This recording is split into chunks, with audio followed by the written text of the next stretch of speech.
चरण कमलेश। आज हमारे विवाह को 25 वर्ष हो गए हैं, लेकिन अभी तक मैंने आपको कोई चिट्ठी नहीं लिखी, क्योंकि सदा तुम्हारे पास ही बनी रही। न जाने कितनी बातें कहती रही, सुनती रही, चिट्ठी लिखने लायक दूरी कभी हुई ही नहीं। पर आज मैं श्री क्षेत्र में तीर्थ करने आई हूँ। तुम अपने ऑफिस के काम में लगे हो। कलकत्ता के साथ तुम्हारा वही संबंध है जो धोने का शंख के साथ होता है। वो तुम्हारे तन मन से बुरी तरीके से चिपक गया है। इसीलिए तो तुमने ऑफिस में छुट्टी की दरख्वास्त दी ही नहीं, और विधाता ने मेरी इच्छा स्वीकार कर ली। मेरी छुट्टी स्वीकार कर ली गई और मैं यहाँ तीर्थ में आ गई हूँ। तुम्हारे घर की मछली बहू हूँ मैं। आज 25 वर्ष बाद इस समुद्र के किनारे खड़े होकर मैं जान पाई हूँ कि इस जगत और जगदीश्वर से मेरा एक अनोखा रिश्ता है। इसीलिए साहस करके आज मैं आपको चिट्ठी लिख रही हूँ। पर इसे तुम अपने घर की मछली बहू की चिट्ठी मत समझना। बचपन की याद आ रही है। शैशव काल में मैं और मेरा भाई सन्निपात के ज्वर से पीड़ित हो गए। ज्वर बहुत बढ़ गया और मेरा भाई जाता रहा, पर मैं बच गई। मोहल्ले की औरतें कहने लगी, मागो मृणाल लड़की है ना, इसलिए बच गई। लड़का होती तो क्या भला बचती। चोरी की कला में यमराज भी निपुण है। उन्हें हमेशा कीमती चीजें ही पसंद आती हैं। मेरे भाग्य में मौत नहीं थी। यही बात अच्छे तरीके से समझने के बाद मैं आज ये चिट्ठी तुम्हें लिखने बैठी। तुम्हें याद है जब मैं छोटी सी थी, बालिका थी, 12 वर्ष की, तब तुम्हारे दूर के मामा और तुम्हारा एक मित्र मुझे देखने ब्याह के लिए आए थे। सुदूर गांव में मेरा घर था, जहां दिन में भी सियार बोलते थे। स्टेशन से 7 कोस चखड़ा गाड़ी से पार करने के बाद 3 मील का कच्चा रास्ता पालकी से पार करना पड़ता था और फिर हमारे गांव पहुंचा जा सकता था। उस दिन तुम लोगों को कितनी हैरानी हुई थी, जिस पर हमारे पूर्वी बंगाल का भोजन मामा जी ने कितना मजाक उड़ाया था। हो, ये कैसा भोजन है, इसमें तो मसाला ही नहीं है, कोई स्वाद ही नहीं है। मृणाल, अब तुम जमींदार के घर में आई हो तो खाने का सारा स्वाद समझ लो, समझी। मुझे याद है कि मामा जी जिंदगी भर उस पहले खाने का मजाक उड़ाते रहे। तुम्हारी माँ की एक जिद थी कि बड़ी बहू के रूप की कमी को मछली बहू दूर करे, नहीं तो भला इतना कष्ट सहकर कोई गांव तक हमारे घर आ पहुंचता। जब तुम लोग हमारे घर आए तो पिताजी का दिल धक धक कर रहा था और माँ, ओ माँ दुर्गा, माँ दुर्गा, माँ दुर्गा की रट लगाए हुए थे। भला शहर के देवता को गांव का पुजारी क्या देकर संतुष्ट करेगा। हाँ, बेटी के रूप का भरोसा था उन्हें, लेकिन स्वयं बेटी में उस रूप का कोई मोल नहीं होता। उसे देखने वाला जो उसका मूल्य लगाता है, वही उसका मूल्य है। इसीलिए तो 1000 रूप गुण होने के बाद भी लड़की में संकोच नहीं जाता। खैर, मेरी शादी तुम्हारे घर में तय हो।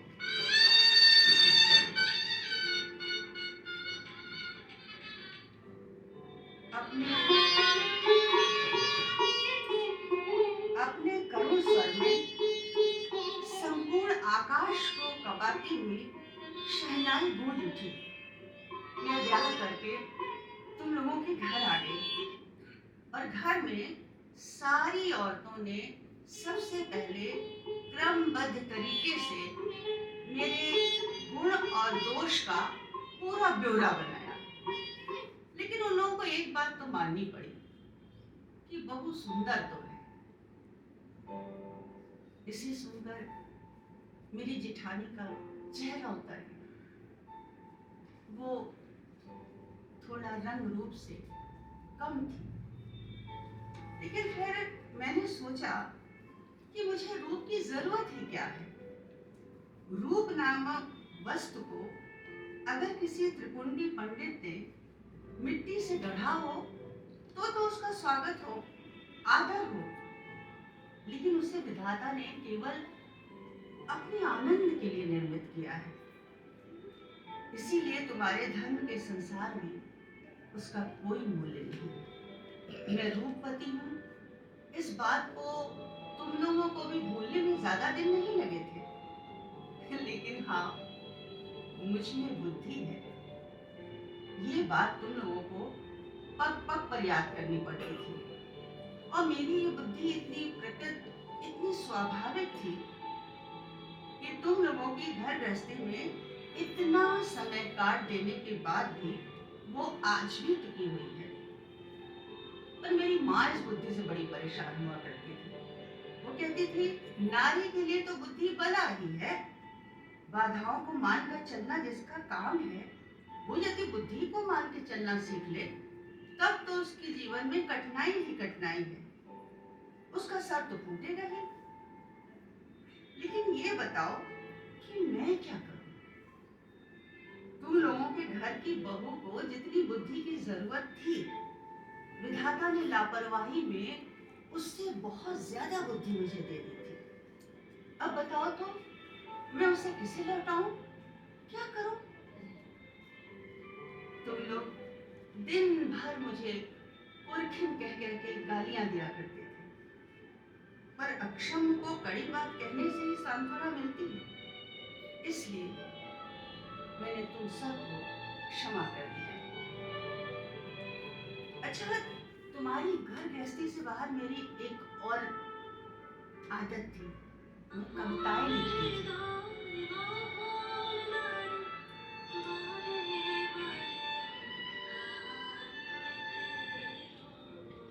तुम सबसे छिपकर कविताएं लिखती थी। वो भले ही कूड़ा करकट क्यों ना हो, उस पर तुम्हारे अंतरपुर की दीवार न खड़ी हो सकी। उन कविताओं में ही मुझे आनंद मिलता, मुझे मौत मिलती, मुझे सांत्वना मिलती। वो मेरी अपनी एक अलग दुनिया थी। मेरे भीतर तुम लोगों की मछली बहू के अतिरिक्त जो भी गुण थे, उसे कभी तुम लोगों ने पसंद ही नहीं किया, क्योंकि तुम लोग उसे पहचान ही नहीं पाए। मैं कवि हूँ, ये बात मैंने 25 वर्ष तक तुम लोगों को नहीं जानी। तुम्हारे घर की बहुत सारी स्मृतियां हैं। उसमें सबसे पहली जो स्मृति है, वो तुम्हारी गौशाला की। हमारे घर के अंतःपुर की दीवार से लगी जो नीचे एक जगह थी, जो आंगन था, वहां तुम्हारी गौशाला थी। आंगन के कुएं में गायों का भूसा देने के लिए एक नाद रखी रहती थी। सुबह सुबह नौकरों को काम रहता था, तो वो खाना गायों को नहीं दे पाते थे, और बेचारी भूखी गाय नाद के कोने को चबा चबा कर अपनी भूख खत्म करती थी। मेरा मन रोने लगता था।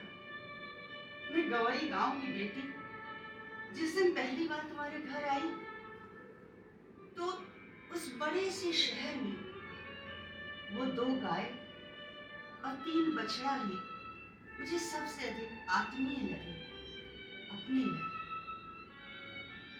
जब तक मैं बहू बनकर रही, अपने भोजन में से छुप छुप कर उन्हें खिलाती रही।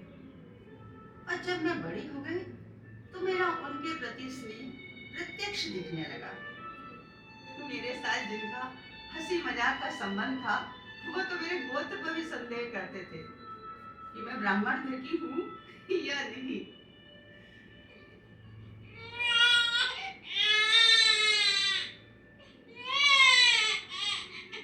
आगे चलकर मेरी बेटी हुई और वो जन्मते ही मर गई। जाते समय उसने मुझसे चलने के लिए आवाज भी दी थी। अगर वो बची रहती तो मेरे जीवन में जो कुछ अच्छा था, सत्य था, वो मुझे सब लाकर देती। और तब मैं उस एक क्षण में ही मछली बहू से मां बन जाती। गृहस्थी में बंधे रहने पर भी मां विश्व की मां ही होती है। पर मुझे मां होने की वेदना ही मिली, मातृत्व की मुक्ति प्राप्त नहीं हुई। मुझे याद है कि जब मेरी बेटी हुई थी तो अंग्रेज डॉक्टर हमारे यहाँ में देखने आया था और जच्चा घर की हालत देखकर वो बहुत नाराज हुआ। उसने खूब डांट फटकार लगाई। Oh my God, what A filthy place. Young lady, अगर तुम इस जगह रही तो तुम भी मर जाएगा। अब उसकी भी क्या गलती। सदर में तुम लोगों का छोटा सा बाग था, बाहर के कमरे में अच्छी खासी साज सज्जा थी, लेकिन घर के भीतर का हिस्सा, जैसे पश्मीने के काम को अगर आप पलट दें तो उसका जो नीचे का हिस्सा दिखता है वो दिखता था। न वहां कोई सौंदर्य था, न लज्जा थी और न ही श्रृंगार। उजाला भी वहां दिन में भी टिमटिमाता रहता था और हवा चोरी चोरी उस जच्चा घर में प्रवेश करती थी। आंगन का कूड़ा करकट हटने का नाम ही नहीं लेता। फर्श और दीवार पर काली मार्क अक्षय भर का विराजती थी। लेकिन डॉक्टर ने एक भूल की। उसने सोचा कि शायद इस वातावरण से हमें दुख होता होगा, पर बात बिल्कुल उल्टी थी। अनादर नाम की चीज राख की तरह होती है। वो शायद भीतर ही भीतर आग को बनाए रखती है, लेकिन ऊपर से उसके ताप को प्रकट नहीं होने देती। जब आत्मसम्मान घट जाता है तब अनादर में अन्याय भी दिखाई नहीं देता, इसीलिए उसकी पीड़ा नहीं होती। यही कारण है कि नारी दुख का अनुभव करने में ही लज्जा पाती है। इसीलिए मैं कहती हूँ कि अगर तुम लोगों की व्यवस्था यही है कि नारी को दुख पाना ही होगा, तो फिर जहां तक संभव हो उसे अनादर में रखना ही ठीक है।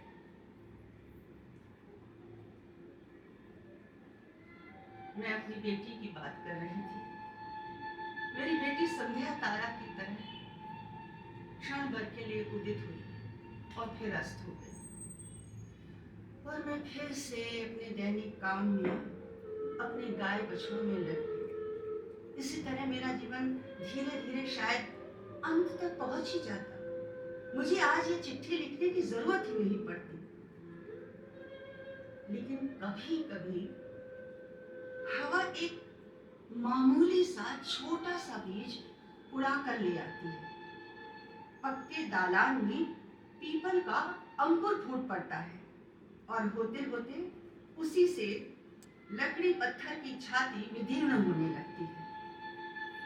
मेरी गृहस्थी की पक्की व्यवस्था में ही जीवन का एक छोटा सा कण न जाने कहां से आ गया और हमारे संबंध में दरार पड़ने लगी।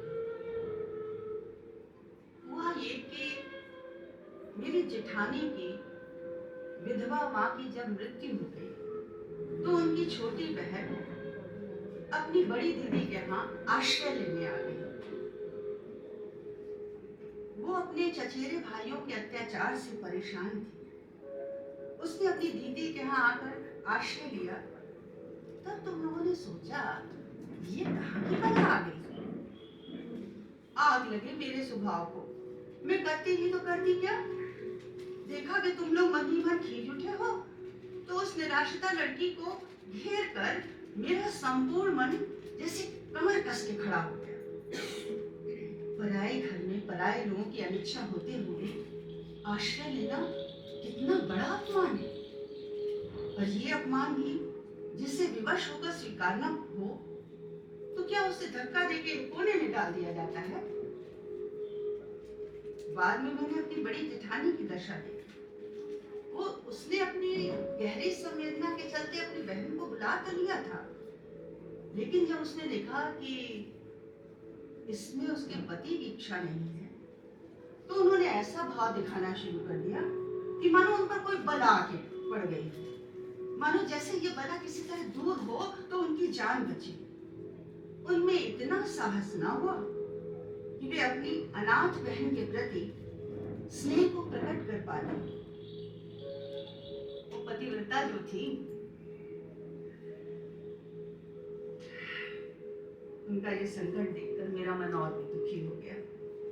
मैंने देखा कि बड़ी जेठानी खास तौर से सारे घर को दिखा दिखा के अपनी बहन बिंदु के लिए सबसे खराब व्यवस्था करती है, खाने में पीने में उससे वो काम कराती हैं जो घर की नौकरानियां भी करने से मना कर देती हैं। ये सब देखकर मुझे बड़ी लज्जा आई और मैं सबके सामने ये प्रमाणित करने पर लगी रहती कि हमारी गृहस्थी को बिंदु बहुत सस्ते में मिल गई, ढेरों काम करती है, फिर भी वो सस्ती ही है। दरअसल बात ये थी कि हमारी जेठानी का वंश ही बड़ा था, लेकिन धन और रूप में वो कहीं खड़ी नहीं होती थी। किसी तरह उनके पिता ने मेरे ससुर के पैर पड़कर ये विवाह तो करवा दिया, पर मेरी जेठानी को हमेशा ये लगता रहा कि वो जैसे एक अनजानी एक वस्तु है। उन्हें घर की किसी झंझट में नहीं पड़ना है, चुपचाप एक कोने में बैठे रहना है। इसीलिए वो भरसक सिमट कर घर की किसी समस्या में बात नहीं करती थी, एक कोने में रहती थी।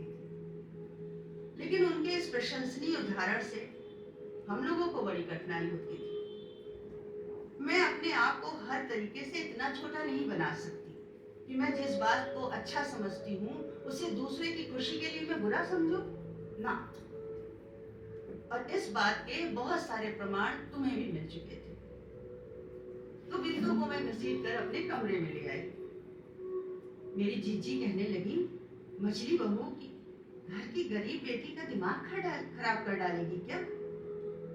वे सबसे मेरे इस ढंग से शिकायत करती थी, मैंने जैसे बहुत बड़ी आफत अपने सर पे ले ली। लेकिन मैं जानती थी वो मन ही मन खुश होती थी जब उनकी इस बहन के लिए मैं प्यार दिखाती थी, सांत्वना दिखाती थी, तो उनको बड़ा अच्छा लगता था और जो स्वाभाविक था। मेरी जेठानी ने ही बताया कि बिंदु की उम्र अब 14 वर्ष हो गई है। बिंदु देखने में इतनी कुरूप थी कि अगर वो किसी फर्श पर गिर जाए तो लोगों को उसके सर के टूटने की परवाह नहीं रहती थी, फर्श टूट गया इस बात की परवाह रहती थी। यही कारण है कि माता पिता के ना होने पर बिंदु का ब्याह कौन कराता, कौन इसकी जिम्मेदारी लेता? और किसी बाहर के आदमी के प्राणों में इतना बल नहीं था कि ऐसी कुरूप लड़की को वो शादी करके ले जाए। तो उसकी शादी की बात आगे बढ़ ही नहीं रही। एक दिन बिंदु बहुत डरते डरते मेरे पास आई। उसे ऐसा लगा कि अगर मानो मेरी देह उससे छू गई तो बहुत ही अनर्थ हो जाएगा, मैं सह नहीं पाऊंगी। मानो इस संसार में जन्म लेने का उसको कोई हक ही नहीं। इसीलिए वो सबसे आंखें बचाकर हटकर अलग रहती थी। उसके चचेरे भाइयों ने भी उसके लिए रहने की कोई जगह नहीं छोड़ी थी। फालतू कूड़े को भी एक कोना मिल जाता है, लेकिन बिंदु के लिए एक कोना भी नहीं। क्या विडंबना थी। एक अनावश्यक लड़की तो अनावश्यक ही होती है ना, दूसरे उसको भूलना भी मुश्किल है, इसीलिए उसके लिए भूरे में भी जगह नहीं। फिर भी वो हमारे घर में रह रही थी। मैंने उससे कहा कि देख, मेरे पास एक कमरा है और तेरे लिए इतनी जगह है कि तू मेरे साथ रह सकती है। पर वो काम भी मेरे लिए आसान नहीं हुआ। हुआ ये कि मेरे कमरे में रहने के साथ 2-3 दिन बाद उसके शरीर में लाल लाल दाने निकल आए। हमने सोचा कि अमौरी होगी, लेकिन मेरे पति ने कहा नहीं, शीतला है, शीतला आ गई है इसके ऊपर, अब तो इसका इलाज कराना होगा। कौन इसको देखेगा? तो मैंने कहा क्यों चिंता करते हो, जच्चा घर में जो कमरा है मैं उसमें ले जाऊंगी बिंदु को, मैं उसकी देखभाल करूंगी, तुम लोगों से कुछ नहीं करवाऊंगी। मेरी जेठानी भी बड़ी परेशान कि ये मुसीबत कहाँ से आ गई। फिर आसपास के एक डॉक्टर ने कहा कि अभी 2-3 दिन देखते हैं, फिर देखते हैं क्या होता है। बिंदु लज्जा के मारे मरी जा रही थी, उसको इतना संकोच हो रहा था कि वो उसकी वजह से एक और आफत आ गई। और अचानक एक दिन न जाने कैसे वो लाल लाल दाने बैठ गए। अब तो मेरे घर के लोग और अधिक व्यग्र हो गए। बोले लो, अब तो शीतला देवी बैठ ही गई, अब तो और बड़ी मुसीबत आएगी। यही नहीं, बिंदु की जीजी भी बड़ी परेशानी दिखाती हुई बोली कि अभागी लड़की को अस्पताल ही भेज देना चाहिए। क्यों ना हो वो बिंदु जो थी। देखिए, अनादर के पालन पोषण में एक बड़ा गुण है, वो शरीर को एकदम अमर अजर कर देता है, बीमारी आने का नाम नहीं लेती और मरने के सारे आम रास्ते बंद हो जाते। इसीलिए रोग भी उसके साथ मजाक करके चला गया। लेकिन ये बात अच्छी तरीके से स्पष्ट हो गई थी कि संसार में ज्यादा साधनहीन व्यक्ति को आश्रय देना भी बड़ा कठिन है। आश्रय की आवश्यकता जिसको सबसे अधिक होती है, आश्रय की बाधाएं भी उसके लिए सबसे अधिक ज्यादा होती हैं। लेकिन इस बीच एक और बात हुई।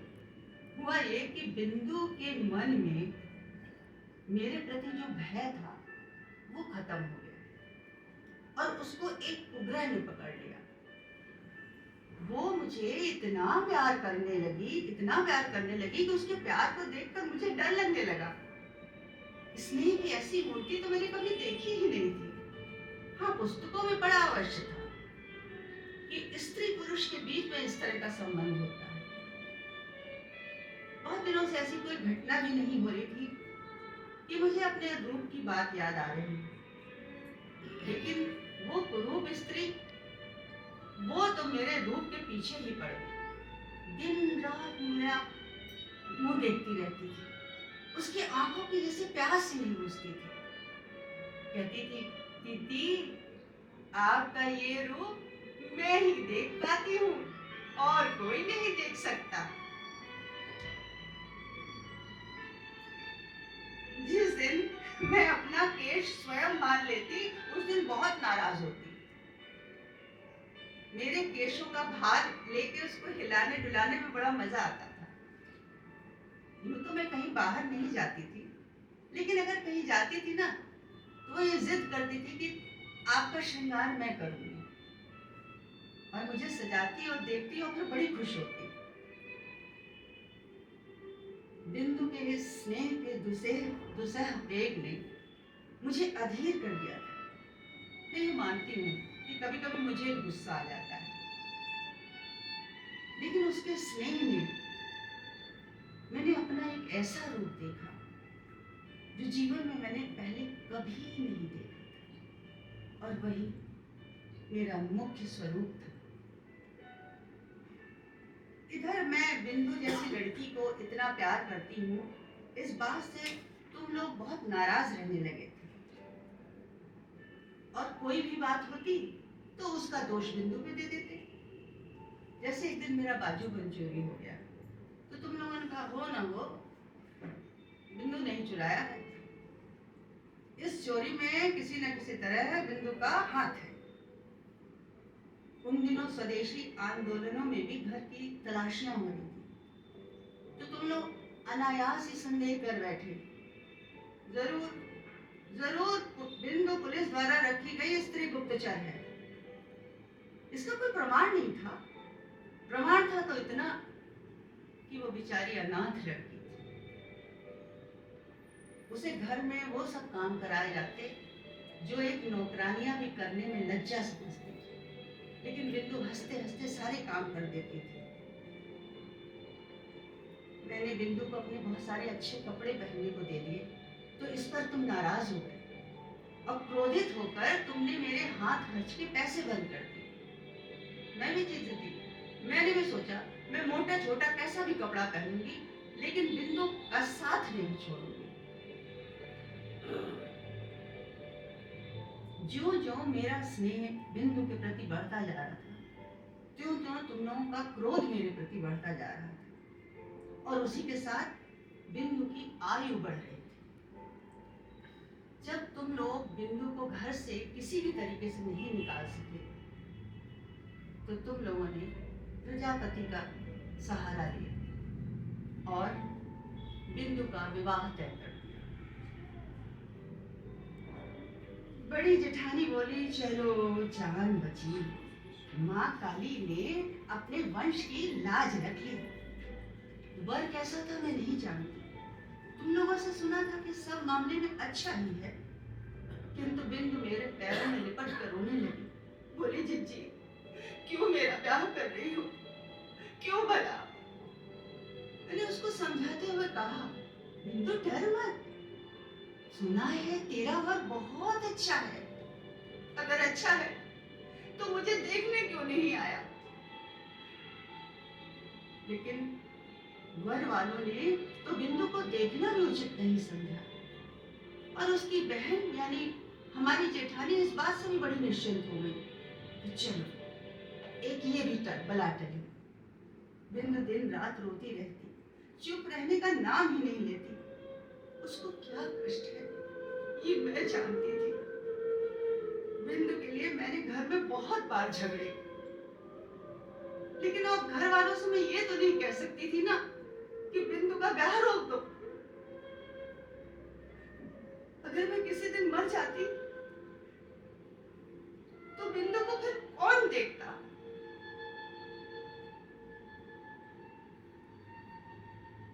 एक तो लड़की, उस पर काली, जिसके यहाँ जा रही है उसकी क्या दशा होगी। इन सब बातों की चिंता ना करना ही अच्छा था, सोचती तो मेरे प्राण कांप उठते। बिंदु ने कहा, जी ब्याह के अभी 5 दिन और हैं, क्या इस बीच मुझे मौत नहीं आ सकती? मैंने उसको खूब धमकाया, लेकिन अंतर्यामी जानते हैं, मैं कहीं न कहीं मन में ये सोच रही थी कि काश किसी तरह स्वाभाविक तौर पर बिंदु की मौत हो जाए। ब्याह के एक दिन पहले बिंदु ने अपनी जीजी के पास कहा, जीजी मैं गौशाला में पड़ी रहूंगी, कहीं भी एक कोने में पड़ी रहूंगी, मैं तुम्हारे पैरों पड़ती हूँ दीदी, मेरा ब्याह मत करो दीदी, मेरा ब्याह मत करो।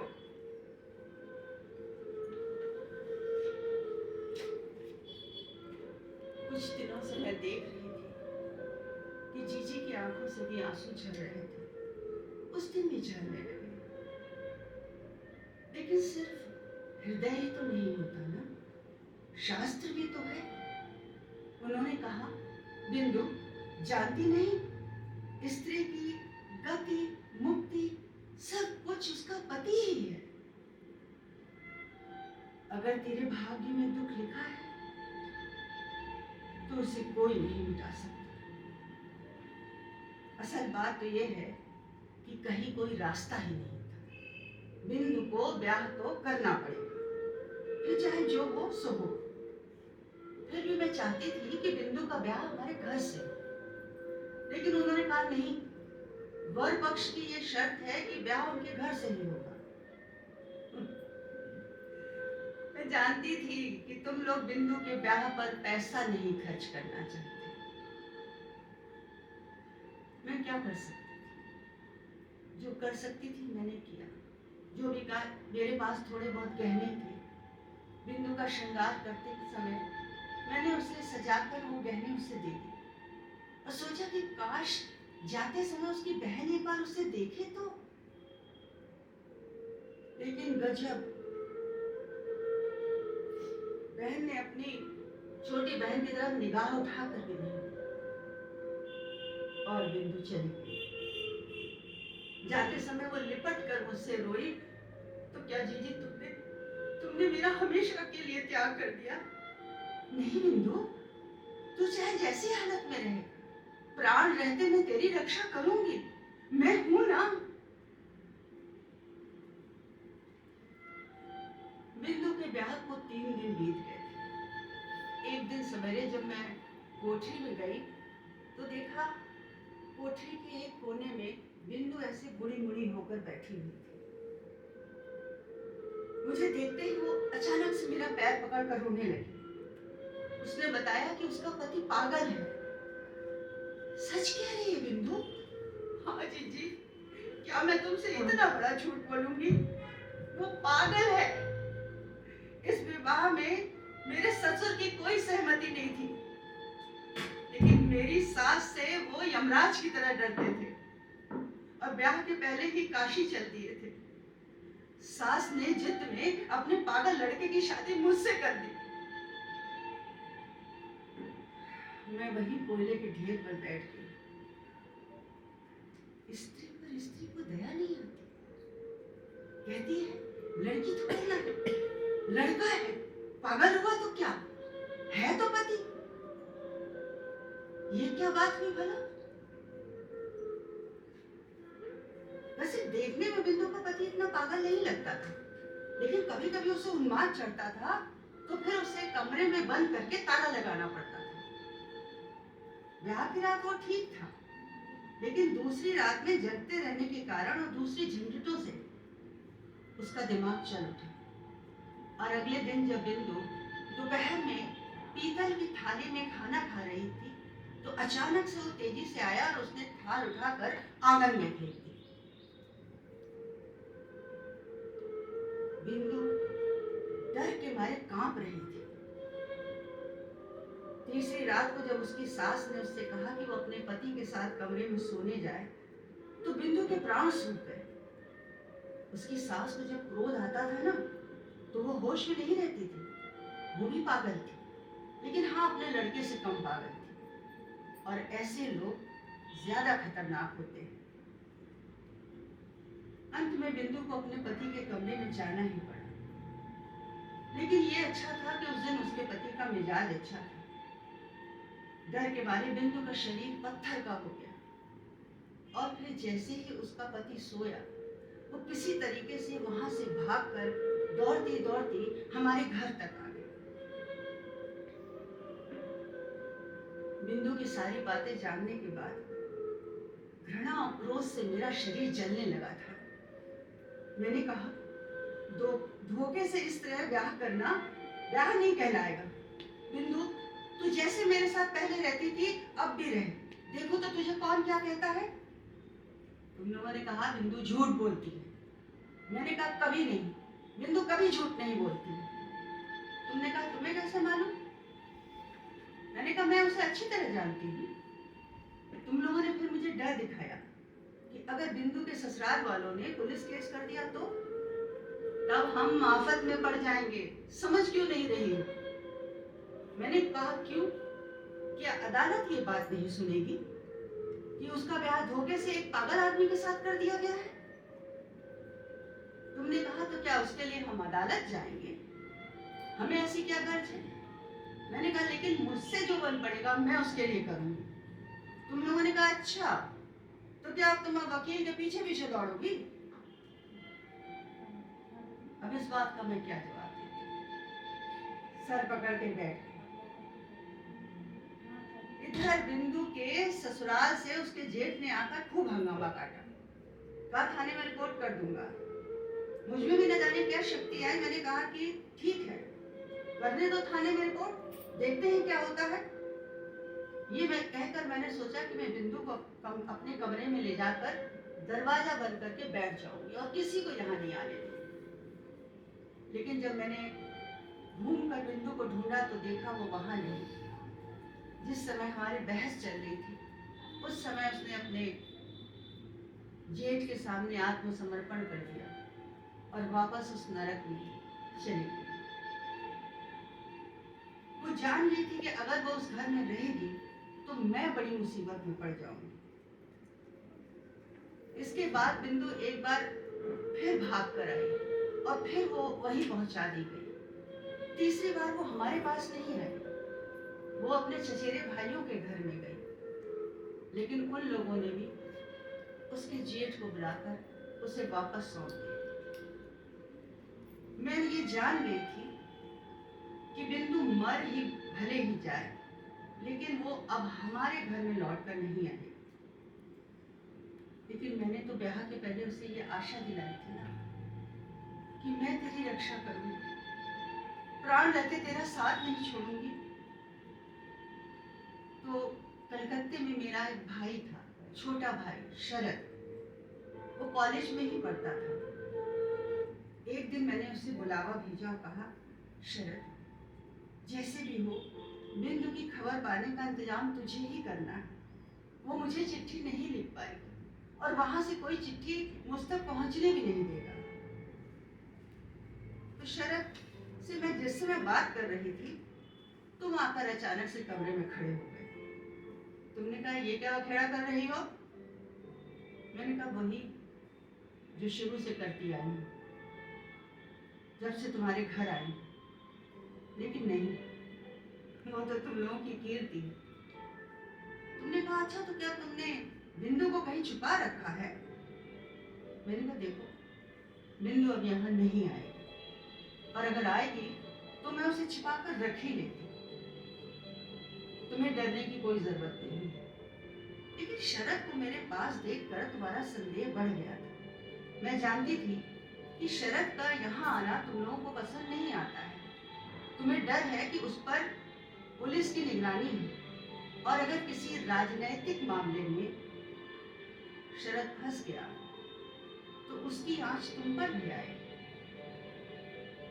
इसीलिए भैया दूज का टीका तक मैं किसी व्यक्ति के हाथ शरद तक पहुंचाती थी। तुमने फिर सुना कि बिंदु अपने घर से भाग गई और उसका जेठ ढूंढने आया है। सुनते ही मेरी छाती में जैसे शूल चुभ गया। उस अभागिनी का असह कष्ट तो मैं समझ गई थी, पर फिर भी मेरे पास कुछ करने के लिए रास्ता नहीं था। शरद पता करने दौड़ा। शाम को लौटकर उसने कहा कि बिंदु अपने चचेरे भाइयों के साथ गई थी, पर वापस उसे अपने ससुराल जाना पड़ा। एक दिन तुम्हारी एक काकी श्री क्षेत्र की तीर्थ यात्रा करने के लिए हमारे घर आई। तो मैंने कहा, सुनो मैं भी तीर्थ करने जाना चाहती हूँ। अचानक मेरे मन में धर्म के प्रति तुम्हारी ये श्रद्धा देखकर तुम इतने खुश हो गए कि तुमने उस पर कोई आपत्ति भी जाहिर नहीं की। तुम्हें इस बात का ध्यान था कि अगर मैं कलकत्ते में रहूंगी तो किसी न किसी तरह कोई ना कोई बखेड़ा करती रहूंगी। मेरी वजह से तुमको बहुत परेशानी थी ना। मुझे बुधवार को जाना था और इतवार तक मैंने अपनी सारी तैयारी पूरी कर ली थी।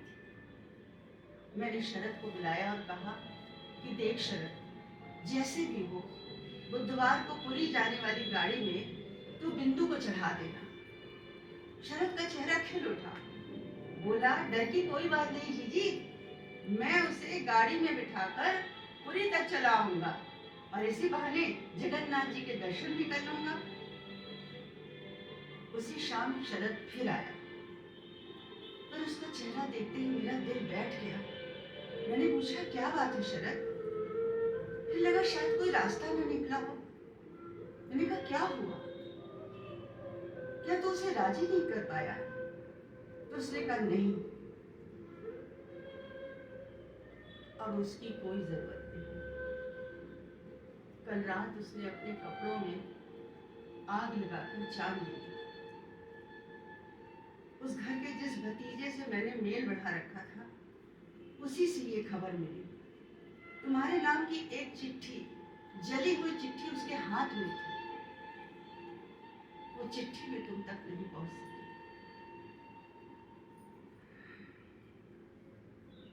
चलो, छुट्टी। गांव भर के लोग चीख उठे। लड़कियों का ये कपड़े में आग लगाकर मर जाना तो अब एक फैशन हो गया है। तुम लोगों ने कहा, अच्छा नाटक है। नाटक है, हुआ करे, लेकिन नाटक का तमाशा सिर्फ बंगाली लड़कियों की साड़ी पर ही क्यों होता है? बंगाली वीर पुरुषों की धोती की चुन्नटों पर क्यों नहीं होता? ये सोचकर भी देखिएगा। तो ऐसा था बिंदु का दुर्भाग्य। जितने दिन जीवित रही, तनिक भी उसे यश नहीं मिला, न रूप का न गुण का, और मरते समय भी उसने यही किया। अरे सोच समझकर कुछ नए तरीके से मरती तो दुनिया भर के लोगों को खुशी तो दे जाती। मर कर भी उसने लोगों को नाराज ही किया। जीजी मेरे कमरे में आकर रोने लगे, लेकिन उनके रोने में भी जैसे एक सांत्वना थी कि चलो, जो हुआ जान बची। अगर बची रहती तो न जाने और क्या क्या हमें देखना पड़ता।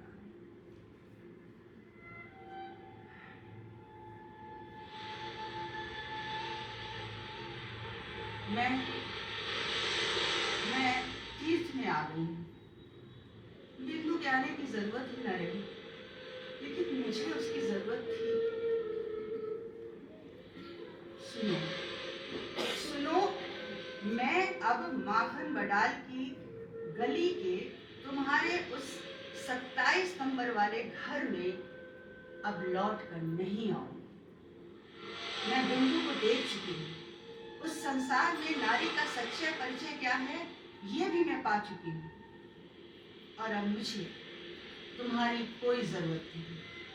मैंने ये भी देखा है कि वो लड़की ही क्यों ना हो, भगवान ने उसका त्याग नहीं किया था। उस पर तुम लोगों का चाहे कितना भी जोर क्यों ना रहा हो, उसका ये अंत नहीं था।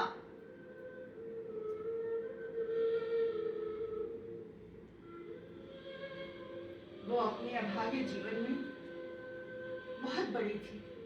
तुम लोगों के पैर भी इतने लंबे नहीं थे कि तुम मनमाने ढंग से अपने हिसाब से उसके जीवन को सदा सदा के लिए दबा कर रख सको। मृत्यु तुम लोगों से बहुत बड़ी है। अपने मृत्यु में वो महान है। वहां बिंदु केवल बंगाली परिवार की लड़की नहीं है, केवल अपने चचेरे भाइयों की बहन नहीं है, केवल किसी अपरिचित पागल पति की प्रवंचिता पत्नी नहीं है। वो अनंत है। मृत्यु के उस वंशी का स्वर उस बालिका के भग्न हृदय से निकलकर मेरे जीवन की यमुना में बह रहा है। मृत्यु की वंशी मुझे सुनाई पड़ रही। तुम क्या सोच रहे हो कि मैं मरने जा रही हूँ? डरने की कोई जरूरत नहीं है। तुम लोगों के साथ मैं ऐसा पुराना मजाक नहीं करूंगी। मीराबाई भी तो मेरी तरह नारी थी। उनकी जंजीरें भी तो कम भारी नहीं थी, पर उन्होंने अपने बचाव के लिए मरना तो पसंद नहीं किया।